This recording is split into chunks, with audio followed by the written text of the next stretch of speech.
Hey YouTube, Joe here again. Just another really quick video here today with the paddle shop.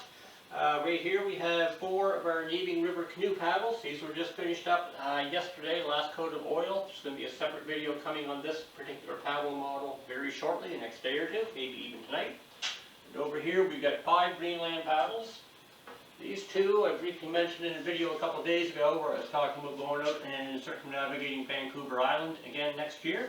This one is the non-shouldered paddle. Oh, sorry, this one is the non-shouldered, this one is the soft-shouldered.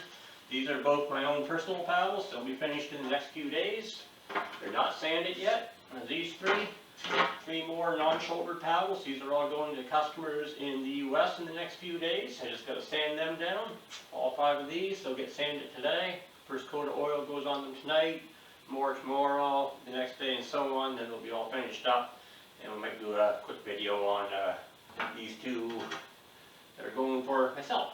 Anyways, quick video. Now, put these away, set up for sanding, get them sanded, get a coat of oil on tonight, and we'll be back with some more stuff real soon. See ya.